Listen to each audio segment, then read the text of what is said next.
हमारा जो आज का शो है वो पार्ट 1 है और हम हिंदू जो हमारी बिरादरी के जो लोग हैं, हमारे जो दूसरे पाकिस्तानीज़ हैं, उनके ऊपर जो तशद्दुद के वाक़यात होते हैं, मुख्तलिफ़ फ़ॉर्म्स हैं जो, उसके ऊपर बात करेंगे। हमारे साथ जो हमारी बहुत एस्टीम्ड गेस्ट हैं, वो हैं पुष्पा कुमारी, जो कि एक बहुत सीनियर ह्यूमन राइट्स एडवोकेट हैं और सिंध से उनका ताल्लुक है, मगर पुष्पा का जो काम है, वो बहुत ही ज़्यादा मुख्तलिफ़ जो है फॉर्म्स ऑफ डिस्क्रिमिनेशन जो होती है मज़हबी बुनियाद के ऊपर और एथनिक भी कुछ कह सकते हैं या कास्ट की बुनियाद भी क्योंकि आप हिंदू बिरादरी की बात नहीं कर सकते अगर पाकिस्तान में होने वाले कास्ट का जो इशू है जो उनको फेस करना पड़ता है उसके ऊपर उसकी बात किए बगैर उसके ऊपर पुष्पा का काम है वो डिफरेंट जो लेजिस्लेशंस हैं जो सिविक लाइफ के और जो हिंदू लाइफ हिंदू कम्युनिटीज़ की हैं सिविल लिबर्टीज़ से मुतालिक भी उनकी लेजिस्लेशंस के ऊपर भी काम कर रही हैं सिंध ह्यूमन राइट्स कमीशन के साथ जिसमें एक बहुत ज़्यादा काम ऑफ कोर्स जो है वो फोर्स्ड कन्वर्जन से मुतालिक भी है मगर वो फैमिली लॉज पे और मैरिज और डिवोर्स बिल जो हैं उनके ऊपर भी काम कर रही हैं। तो पुष्पा के पास हम चलेंगे। पुष्पा आप तो कब से काम कर रहे हैं और आपका एवरीडे जो आपका जो काम है वो डिस्क्रिमिनेशन और इसी को जो वायलेंस की डिफरेंट फॉर्म्स हैं उसको देखते हैं। और जैसे ये अब रिसर्च है कि 70% जो वाक़यात हैं वो तशद्दुद के वो फ़ोर्स्ड कन्वर्शन को एड्रेस करते हैं। आप बताइए इसके बारे में कि ये जो सिंध के अंदर जो मसला है और पिछले ख़ास तौर पे 5 सालों में जो एक बहुत ही ज़्यादा डिस्प्रोपोर्शनेट और बहुत ज़्यादा परसेंटेज है इस तरह के वाक़यात की और टेम्पल्स को भी अटैक कर रहे हैं, पूरे पाकिस्तान में ही कर रहे हैं, सिर्फ़ सिंध में नहीं कर रहे और जो वैंडलाइज़ करते हैं, उसके ऊपर आप ये क्यों जो है हिंदू बिरादरी को इस तरह से क्यों इतना ज़्यादा टारगेट किया जा रहा है अब? आपका क्या ख़्याल है इसके बारे में?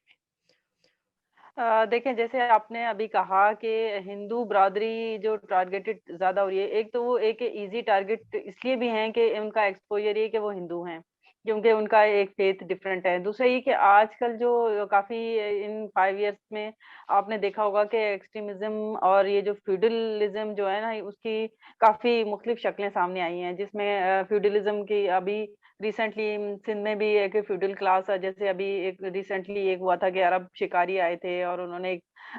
नाजिम जोखियों का केस आया है जिसमें उसको मर्डर किया गया है। इस तरह के जो फ्यूडल क्लास के जो केसेस हैं जो सिंध में अभी ज़्यादा हो रहे हैं और जैसे अगर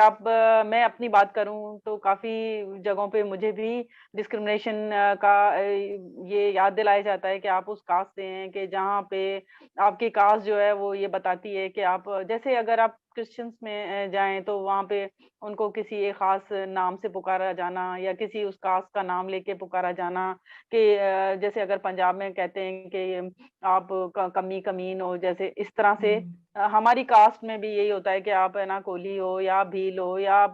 आपकी कास्ट जो है ना वो आपके साथ एक स्टिग्मा लगी होती है। तो उस बुनियाद पे भी आपको कई जगहों पे जो है वो फेस करनी पड़ती है डिस्क्रिमिनेशन कास्ट सिस्टम में भी।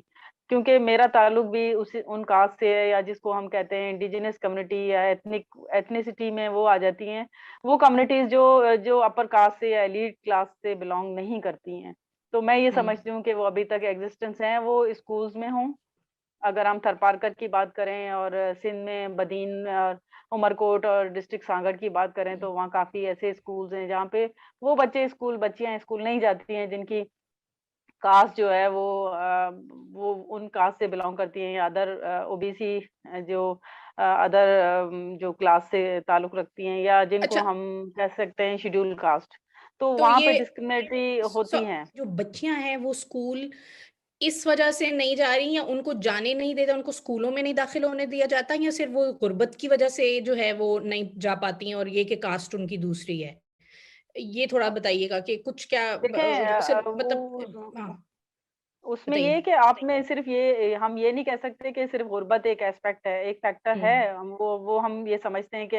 ये फैक्टर है, लेकिन आज भी ऐसे हॉस्पिटल्स हैं जहाँ पे अगर कोली या मेघवाड़ या भील कम्युनिटी की कोई खातून ज़चगी के दौरान गुज़र जाती हैं, तो उनको एंटरटेन नहीं किया जाता या उनको एडमिशन नहीं मिलते। ऐसी जगहों पे हमने कुछ केसेज़ देखे हैं हाँ, जहाँ पे को बिल्कुल जो हुँ, रूरल एरियाज़ हैं, वहाँ पे क्योंकि उनकी कास्ट जो है वो उससे बिलॉन्ग नहीं करती है। उनके साथ भी निजी जेलों में तशद्दुद होना और उन पे टॉर्चर करना, ये भी मौजूद है। और ऐसी बहुत सी जगह हैं जहाँ पे वो नजर नहीं आती हैं, लेकिन ऐसी निजी जेलें और टॉर्चर सेल्स मौजूद हैं जहाँ पे उनको टॉर्चर किया जाता है। दूसरी बात आपने पूछी कि फोर्स कन्वर्जन जो है वो उसका डे बाय डे क्यों बढ़ रहा है, उसकी एक वजह ये है कि ये जो है ना, उन बच्चियों या अंडर जो माइनर गर्ल्स हैं, जिनमें 14, 12 इयर्स, 13 इयर्स की वो बच्चियां हैं, जिसमें क्रिश्चियंस भी कुछ बच्चियां हैं, उनके साथ इसलिए हो रहा है कि वो उन कास्ट से ताल्लुक रखती हैं जो गुर्बत की लकीर के नीचे रह रहे हैं, जिनका एक्सपोजर ज्यादा है। या हम रिसेंटली जो इन इन इस 1 ईयर में या इस साल जो जितनी भी बच्चियां जो कन्वर्ट हुई हैं, वो उन्हीं कास्ट से हुई हैं, जिन जो जो के शेड्यूल कास्ट से ताल्लुक रखती जी, हैं। जैसे ये लोकल इलाके के जो लड़के हैं और मर्द हैं जो अब जैसे आपने कहा कि मदरसे पहले से ज़्यादा हैं और यही मदरसे जो थे वो कन्वर्जन से भी जुड़े, मगर ये जो लाड़काना में भी वाक़यात हुए हैं और जगहों पे कराची में भी जो मंदिरों के ऊपर और धर्मशालाओं के ऊपर जो अटैक्स हो रहे हैं, उसको आप कैसे देखती हैं कि और इसमें पुलिस का और लोकल जो हुकूमत है सिंध की, उसका क्या रोल है? वो उसको क्यों नहीं कंट्रोल कर पा रही, हुकूमत जो है? जैसे अगर कहीं किसी दुकानदार से या कोई हिंदू कम्युनिटी का कोई परचेज कर रहे हैं या उससे कोई प्रॉपर्टी ले रहे हैं, जैसे कम्युनल प्रॉपर्टीज हैं, वो मंदिर की जमीनों पे कब्जा भी चाहते हैं, क्योंकि काफी ऐसी कम्युनल प्रॉपर्टीज हैं जो हिंदू कम्युनिटीज के नाम है या उनकी कम्युनिटी हुँ। के लिए वो वक्फ हैं। तो उस जो